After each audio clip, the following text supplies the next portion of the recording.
அபார கருணா சிந்தும் ஞானதம் சாந்தரூபிணம் ஸ்ரீ சந்திரசேகரகுரும் பிரணமாமி உதான்வகம். காஞ்சி மகாபெரிவாளை பல பேர் பலவிதமாக அனுபவிச்சுட்டுருக்கா. அதில் போர்கினிங்கிற ஒரு பக்தர் எப்படி ஜோதி ஸ்வரூபமாக பெரிவாளை உபாசிக்கிற தன்னோட அனுபவத்தை நம்மளோட பகிர்ந்துட்டார் அப்படிங்கிறத பார்த்தோம். அதே மாதிரி இன்னொரு அடியாருக்கும் எப்படி திடீர்னு வந்து பார்த்தவருக்கு ஜோதி ஸ்வரூபமாக தெரிஞ்சா அப்படின்லாம் பார்க்குறோம். இது மாதிரி பல பேருக்கு பல நிகழ்ச்சிகள் நடந்திருக்கு.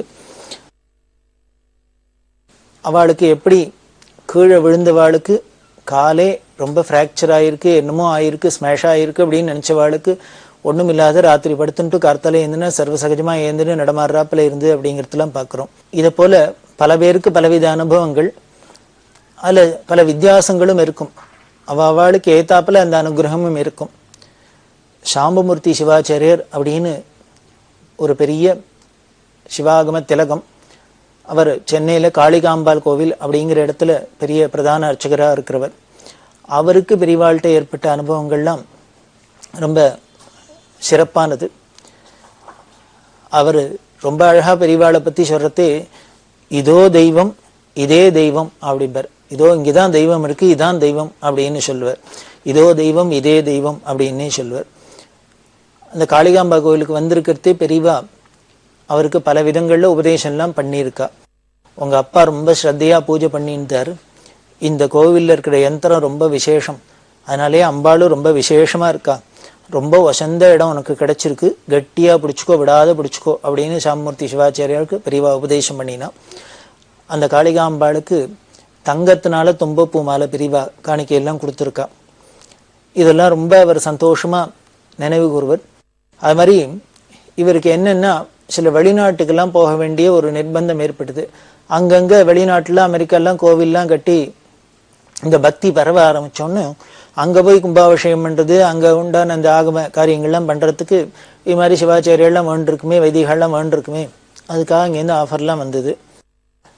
இவருக்கு ஒரு குழப்பம். பெரியவாள்கிட்ட வந்து கேட்டு, ஏன்னா பெரியவா அப்படிலாம் சமுத்திரம் தாண்டி போகிறத விரும்ப மாட்டாளே அப்படின்னு. பெரியவா உடனே வேண்டாமே, நீ போய் பண்ணுவானே, வேற யாரான அந்த கும்பாபிஷேகத்தை பண்ணட்டுமே அப்படின்னு. ஆனால் இப்படி பல நாட்கள் இருந்தால் கூட அதுக்கப்புறம் கடைசியில் என்ன ஆயிடுத்து, இந்த பக்தர்களோட ஒரு நிர்பந்தம் இவருக்கு போக முடியுமா ஆச்சு.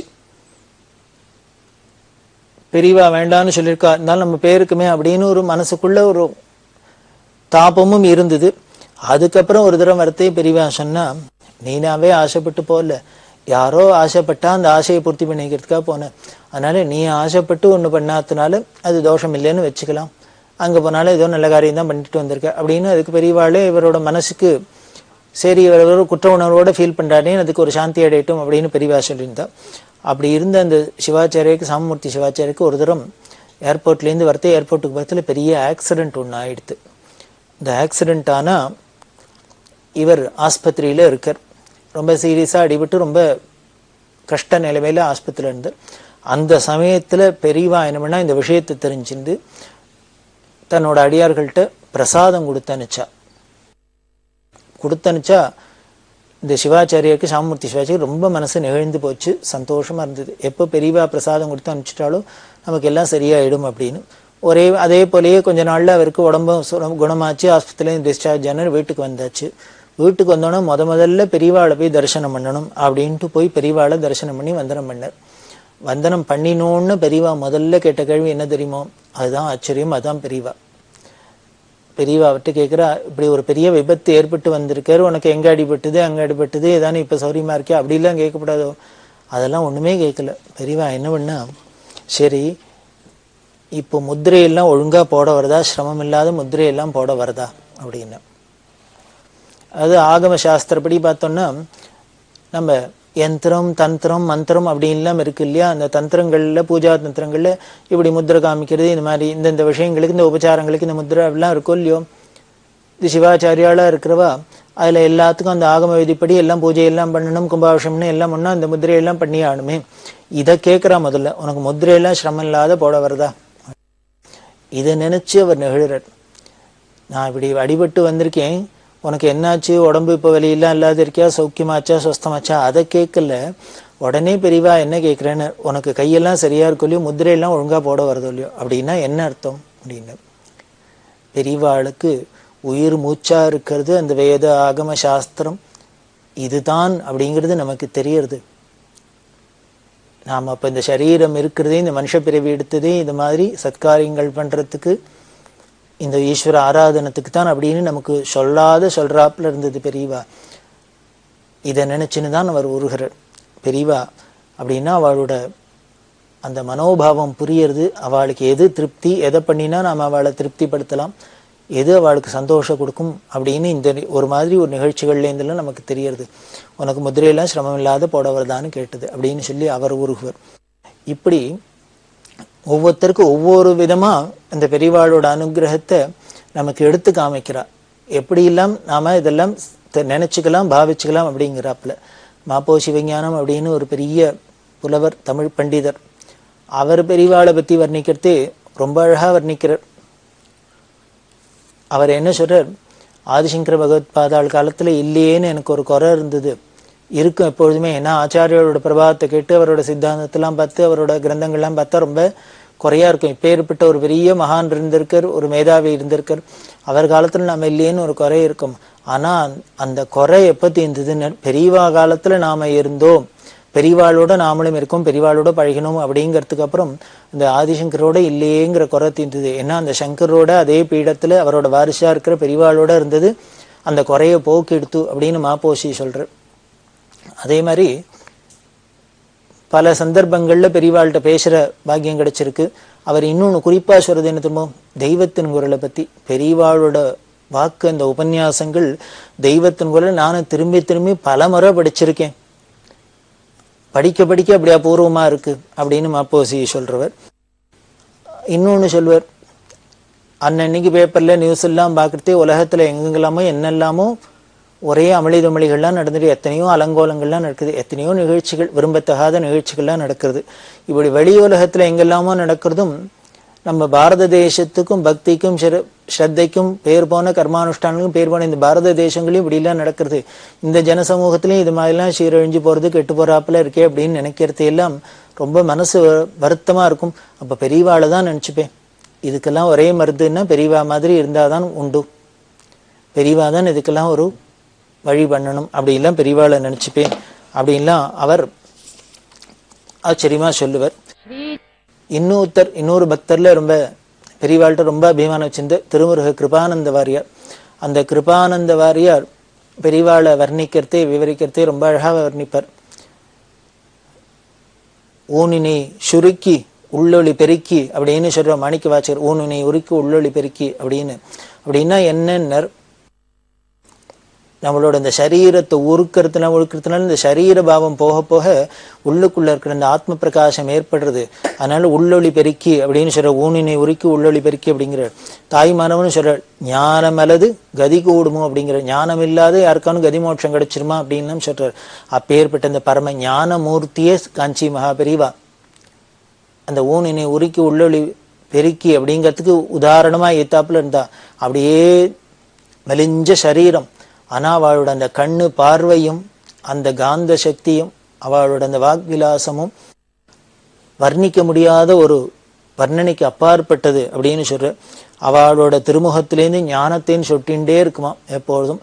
அதே மாதிரி அவ திருவாக்கு எப்படி இருக்குன்னு, வேத மனம் கமழ்ந்துட்டே இருக்குமா. அந்த வேத நெறியை தவிர அவ வாக்குல வேற ஒண்ணும் வந்து கிடையாது. வேத மனம் கமழற வாக்கு, அப்படியே ஞானத்தையும் சொற்ற திருமுக மண்டலம் அப்படின்லாம் வர்ணிக்கிறவர். அப்படி இருக்கிற வாரியாருக்கு பெரியவாளை தரிசனம் பண்ணும் அப்படின்னு ஆசை. ஒரு தரம் சொல்லி அனுப்பிச்சார். பெரியவா என்ன பண்ணிட்டா, வரவேண்டான்னு சொல்லுவார் அப்படின்னு விட்டா. அவர் வரவேண்டாம் அப்படின்னு விட்டா. இது வாரியார் சுவாமிகளுக்கு கொஞ்சம் வருத்தமாவே இருந்தது. ஏன் பெரியவா நம்மளை வரக்கூடாதுங்கிறா, நமக்கு இந்த யோகிதை இல்லையா, இல்லை நமக்கு என்ன இந்த தகுதி இல்லையா, என்ன தோஷமா, ஏன் பெரியவா நம்மளை பார்க்க வேண்டான்னு வர வேண்டான்னு சொல்றாளே அப்படின்னு அவருக்கு மனசுல பொதுவாகவே மனுஷ சுபாவம் மாதிரி பல விதமாரெல்லாம் நினைக்க தோணும் இல்லையோ, இப்படி எல்லாம் நினைச்சிருந்தது. இருந்தாலும் என்ன பண்ணார், ஒரு தரம் துணிஞ்சு என்ன ஆனாலும் சரி வந்து பார்த்துருது அப்படின்ட்டு பெரியவாள்கிட்ட வந்தார். வந்தவர் பெரியவாளை தரிசனம் பண்ணோன்னு அப்படியே புலகாங்கிதம் அப்படியே சாஷ்டாங்கமா விழுந்து நமஸ்காரம் பண்ணினு. இதை நமஸ்காரம் பண்ணினோன்னு பெரியவா சொன்னா, அதுக்கு தான் இவரை வர வேண்டான்னு சொன்னேன் அப்படின்னா. இதுக்காக தானே நான் வர வேண்டான்னு சொன்னேன் அப்படின்னா. ஓ ஒருத்தருக்கும் ஒன்றும் புரியல, வாரியார் சுவாமிகளுக்கும் புரியல. உடனே பெரியவா சொல்றா, நீங்கள் கழுத்தில் சிவலிங்கம் கட்டின்னு கேளுலையோ அப்படின்னா, அவர் கழுத்திலேயே சிவலிங்கம் கட்டின்னு இருப்பார். இப்படி கழுத்தில் சிவலிங்கத்தை கட்டின்னு இருக்காரு, பூஜார்கமான அந்த சுவாமியை சிவலிங்கத்தை கட்டின்ட்டு இப்போ எதிர்க்க தரையில் விழுந்து நீங்கள் நமஸ்காரம் பண்ணுறீள். அது தரையில் படுறாப்புல இருக்குது. நீங்கள் இங்கே வந்தால் என்னை பார்த்தா நமஸ்காரம் பண்ணுவேள்னு தெரியும். அப்படி பண்ணுறதே இந்த சிவலிங்கம் தரையில் படும் கீழே படும்ங்கிறதும் தெரியும். அதனால தான் உங்களை வர வேண்டாம் அப்படின்னு சொன்னேன். ஆனால் நீங்கள் வந்துட்டு இந்த சிவலிங்கம் தரையில் பட முடியுமா ஆயிடுது அப்படின்னு சொன்னோன்னே இப்போ தான் வாரியார் சுவாமிகளுக்கு புரிஞ்சுது. ஓ, நம்மளை பெரியவா ஏன் வர வேண்டாம்னு அவாய்ட் பண்ணினா பார்க்க வேண்டாங்கிறதுக்கு இப்போ தான் காரணம் வந்துது. நாம் ஏதோ மனுஷ மனசில் ஏதோ கற்பனை பண்ணிக்கிறோம், நமக்கு யோகிதை இல்லையா தகுதி இல்லையா, நமக்கு ஏன் நம்மளை பார்க்கக்கூடாதா அப்படின்லாம்.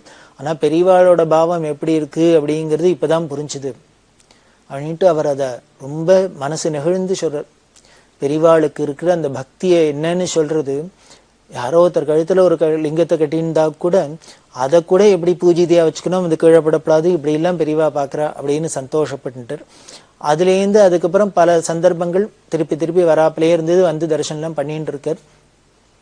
இதே பெரியவா வேதாகம சில்ப சதஸ் அப்படின்னு சாதுர்மாசியங்களில் பல இடங்களில் நடத்தினா அப்படின்னும். அப்போ இந்த காஞ்சிபுரத்தில் நடக்கிற சதஸுக்கும் வாரியார் சுவாமியில் வர சொன்னால் அவரும் பல நிகழ்ச்சிகளில் கலந்துன்னு இருக்கார். இது மாதிரி சதஸ் எல்லாம் அப்போ சிவஞானம் இன்னும் வாரியார் சுவாமிகள் பல அறிஞர்கள்லாம் வந்து தங்களோட சொற்பொழிவு மூலமாக எல்லாருக்கும் நல்ல விஷயங்கள்லாம் சொல்லியிருக்கா. அதில் வாரியார் சுவாமிகளும் ஒரு தரம் வந்திருக்கார். வந்தால் முதல்ல பெரியவாள்கிட்ட தரிசனத்துக்கு வந்தோடனே சாயந்தரம் அவருக்கு ப்ரோக்ராம் இருக்குது இந்த சதஸில். பெரியவா கிட்ட என்ன பேச போகிறீள் அப்படின்னா, இதை கேட்டோன்னே வாரியார் சுவாமிகள் பார்த்தார். பெரியவா ஏதோ மனசில் அபிப்பிராயம் இருக்கும் போல இருக்குது, அதனால் பெரியவா ஏதோ அபிப்பிராயப்படுறாளோ அதை சொன்னால் அதை பேசினேன் அப்படின்னு. ஏன்னா நாம் ஏதானும் அது என்ன பேசலாம்னு தீர்மானம் பண்ணின்னு வந்திருக்குமா, இல்லை ஏதானும் புதுசாக ஏதானும் சொன்னால் அதை பேசலாமா அப்படிங்கிறதுனால கேட்குறாளாக்கும் அப்படின்னு. பெரியவா எப்படி சொல்கிறாளோ ஏதானும் சொன்னால் அபிப்பிராயம் இருந்தால் அதை சொல்லட்டும், அதை வேணால் நானும் பேசுகிறேன் அப்படின்னு. பெரியவா திருப்பாவை பற்றி சொல்லுங்களே அப்படின்னு. வாரியாருக்கு கொஞ்சம் அதிர்ச்சியாக இருந்தது, இதை எதிர்பார்க்கல. காரணம், பெரியவா வேறு ஏதானு சொல்ல போகிறா. ஏன்னா வாரியார் சுவாமினாலே முருகனை பற்றி சைவத்தை பற்றி அப்படிங்கிறது எல்லாருக்கும் பிரசித்தமாக தெரிஞ்சது. அப்படி இருக்கிறது திடீர்னு ஒரு வைஷ்ணவ கிரந்தமான திருப்பாவையை பற்றி சொல்லு அப்படின்னோன்னு அவர் எதிர்பார்க்கல. உடனே பெரியவா சிரிச்சுனே கேட்டா, ஏன் அதை சொல்லாமல்லையோ அப்படின்னா. இல்லை, எனக்கு அவ்வளவா அதில் பரிச்சயம் இல்லை, ஆனால் பெரியவா ஆசைப்படுறா, சொல்கிறதுக்கு முயற்சி பண்ணுறேன் அப்படின்னா.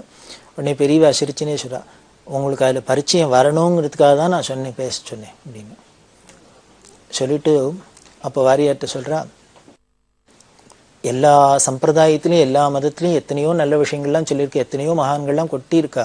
அதனால் நாம் ஏதோ ஒரு சம்பிரதாயத்தை சார்ந்திருக்கோம் அப்படின்னால அதுலேயே கான்சன்ட்ரேட் பண்ணணும். அதில் ஒரு அதாவது ஏகாகிர பக்தி அப்படிங்கிற பேரில் நாம் மற்றதெல்லாமும் கோட்டை விட்டுறக்கூடாது. வேறு எங்கே எது இருந்தாலும் எதை பற்றி சொன்னாலும் அது நம்மளோட அந்த இஷ்ட தெய்வத்தை பற்றி தான் அப்படிங்கிற அளவுக்கு நமக்கு பரந்த ஒரு மனப்பான்மை வரணும், பாவம் வரணும். அது உலகத்துக்கு தெரியணும், அது உங்கள் மூலியமாக தெரியணும் அப்படிங்கிறதுக்காக தான் இங்கே வாரியார் சுவாமிகள்னாலே முருகனை பற்றி திருப்புகழை பற்றி தேவாரத்தை பற்றி அப்படின்லாம் இருக்கிறதையும் தாண்டி இவர் இன்னும் வைஷ்ணவ கிரந்தங்களாக இருக்கட்டும் எதுவாக இருந்தாலும் அதில் உள்ள நல்லதெல்லாம் சொல்லக்கூடியவர் அப்படின்னு உலகத்துக்கு ஒரு பெரிய முன்னுதாரணமாக இருக்கணுங்கிறதுனால தான் உங்களை வைஷ்ணவத்திலையும் பரிச்சயம் பண்ணிக்கணும், அதையும் சொல்லணும், திருப்பாவையிலேருந்து ஆரம்பிக்கணும்னு ஆசைப்பட்டேன் அப்படின்னு. அவர் அதை சொல்லி ரொம்ப நெகிழ்ந்து போகிறார். பெரியவாளோட பரந்த நோக்கத்தையும் பரந்த விசாலத்தையும், அதாவது ஞானம் வந்துட்டுனா இதுதான் ஞானம், எல்லாம் சர்வமும் ஒன்று தான் அப்படிங்கிறதுல தான் இருக்குமே. குறுகிய நாம் ஒரு வட்டத்துக்குள்ளேயே இருந்துட்டு இதையே பிடிச்சின்னு கொக்குக்கு ஒன்னே மதிங்கிறாப்புல தான் பிடிச்ச மயிலுக்கு 3 கால் அப்படின்னு ஒரு வாதம் பண்ணுறாப்புல இருந்ததுன்னா இது ஒரு ஏகாகிர பக்தியோடலாம் சேர்ந்ததும் இல்லை. ஒரு வரட்டு புடிவாதம் ஜம்பம் அப்படின்னு வேணால் வச்சுக்கலாம். நிச்சயம் ஒரு ஞானியாக இருந்தால் மகான்களாக இருந்தால் தெளிஞ்சவாளாக இருந்தால் இப்படியெல்லாம் இருக்காது இந்த பாவம். இதை தாண்டி தான் இருக்கும். அது எப்படி இருக்குன்னு பெரியவாளுக்கு இருக்கலாம் இருக்கும். அதனால தான் பெரியவாள்கிட்ட வைஷ்ணவாளாக இருக்கட்டும், ஸ்மார்த்தர்களாக இருக்கட்டும், சைவர்களாக இருக்கட்டும், இஸ்லாமியர்களாக இருக்கட்டும், கிறிஸ்தவர்களாக இருக்கட்டும், எந்த மதம் எந்த ஜாதி எந்த சம்பிரதாயத்தை சேர்ந்தவாளும் பெரியவாள்கிட்ட அப்படி ஒரு பிரியத்தை காமிச்சிருந்தா பக்தி பண்ணியிருந்தான்னா அது காரணம்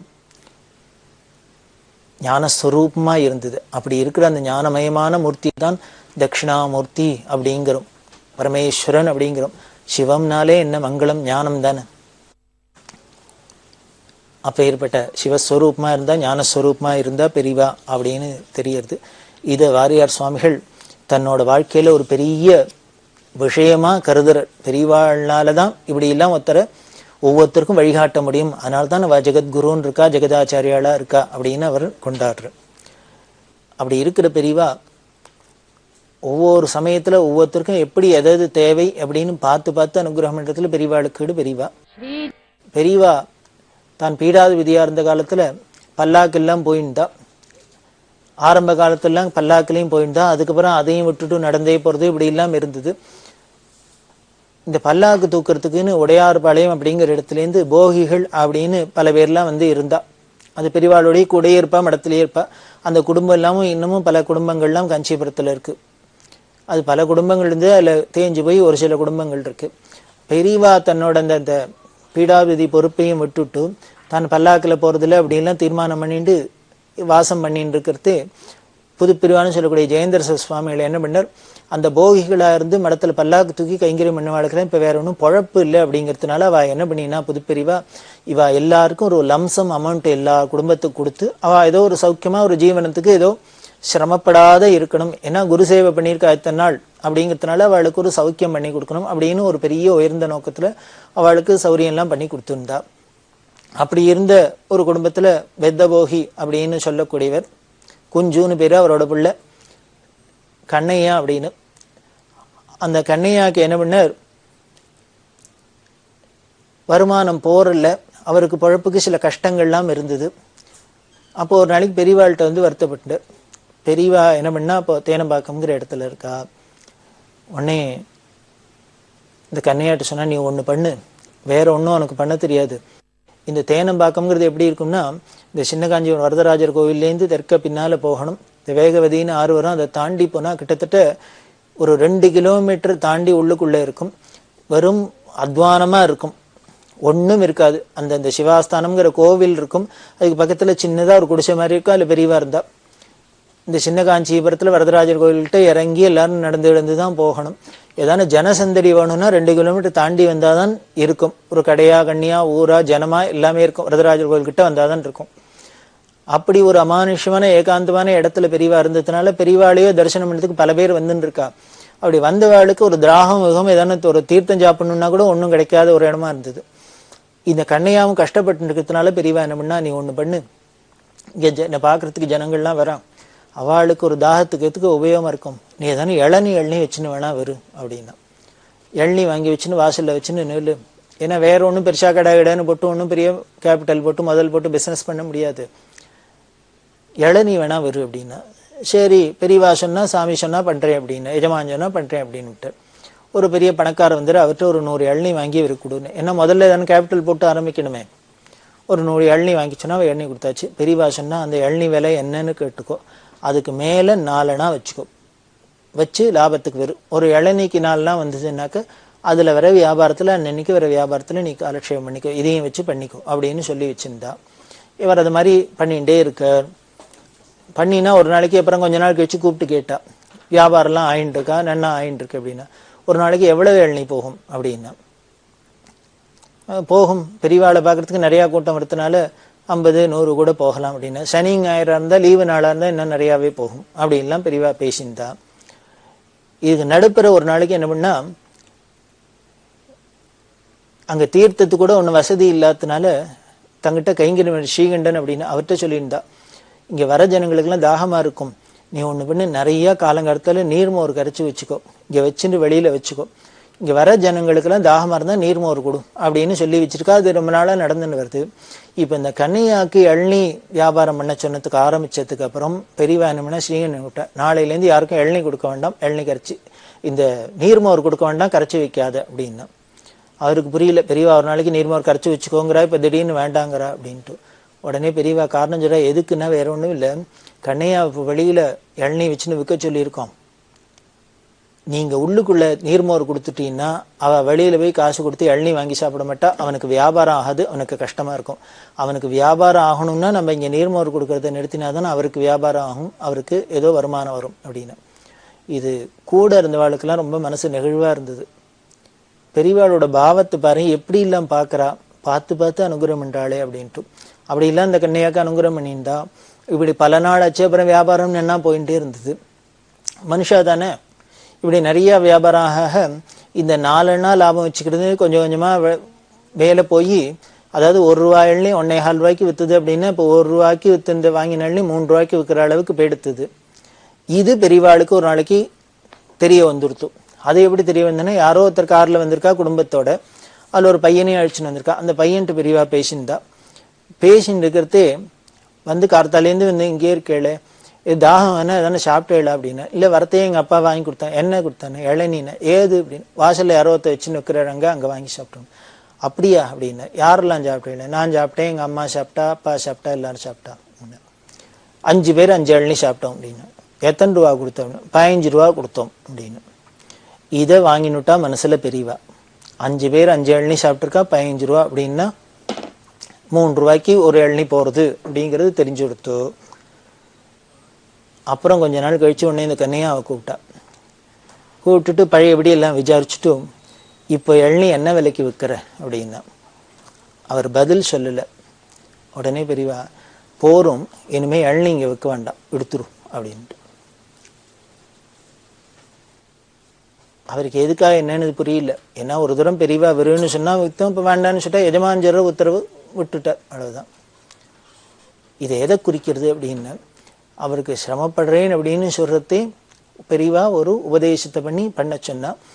ஆனால் அதுல என்ன ஆயிடுத்து அப்படின்னு, பெரியவா மேல 4 நாள் வச்சு வருன்னு சொன்னா அதுக்கு மேல விற்க ஆரம்பிச்சோன்னு என்ன பண்ணிட்டான, தர்மஸ்வரூபமா இருக்கிறதுனால உடனே அவருக்கு பேராசை வந்துட போறது, அதுல போய் மாட்டினோட போறார், அவருக்கு பாப்பம் வந்துட போறதே அப்படிங்கிறதுனால அதை அரெஸ்ட் பண்ற. இதுல இந்த ஆங்கிள் தான் பார்க்கணும். அப்போ அவருக்கு பழப்புக்கு என்ன பண்ணுவார், அதுக்கு கூட வச்சு லாபம் வச்சு வித்தா அது தப்பா அப்படின்னு தோணலாம். எந்த ஒரு பிசினஸ்னாலும் எதுலையுமே ஒரு தர்மம் உண்டோ இல்லையோ. காலம் போற போக்குல தான் ஸ்ரீரஞ்ச மனத்துல எதுலையுமே ஒரு எத்திக்ஸ் இல்லை, எதுலையுமே ஒரு தர்ம சிந்தனை இல்லை. எல்லாரும் எதை வேணா பண்ணலாம், எப்படி வேணா பண்ணலாம், எப்படி வேணா இருக்கலாம் அப்படிங்கிறப்பல இருக்கு. இப்படி எப்படி வேணா நாம இருக்கிறது, எதை வேணா பண்றது அங்கீகரிக்கிறதுக்கு ஒரு குருன்னு ஒருத்தர் வேணுங்கிறது அவசியம் இல்லை. இப்படி எல்லாம் நமக்கு ஆசாபாசங்கள் வந்து நாம ஸ்லிப்பார சமயத்துல நம்மள அதுலேருந்து மீட்டு கொண்டு வந்து நமக்கு நல்லது பண்ணணும் அப்படிங்கிறதுக்கு தான் ஒரு குருங்கிற ஒரு ஸ்தானமே இருக்கு, குருவே இருக்க. குருவாய் வருவாய் அருள்வாய் குகனே அப்படின்னா எதுக்கு அப்படின்னர், இது மாதிரி நமக்கு கண் திறந்து ஞானத்தை கொடுத்து தெளிவை கொடுத்து நம்மள்கிட்ட பாபம் அண்டாத நம்ம நல்ல வழியில போய் நல்ல கதியை அடையணும் அப்படிங்கிறதுக்காக தான். அதுதான் இங்கே தெரியறது. இந்த கண்ணையாக்கு வழி சொன்ன பெரியவாளே திருப்பி அதை வேண்டான்னு சொல்றா அப்படின்னா அதை நாம புரிஞ்சுக்கணும். அதுதான் பெரியவாள்கிட்ட. அப்படி இருக்கிற பெரியவா இன்னும் பல பேருக்கு பலவிதமான நல்லதை பண்ணிட்டு எப்படிலாம் இருக்காங்கிறத நாம தொடர்ந்து பார்க்க போறோம்.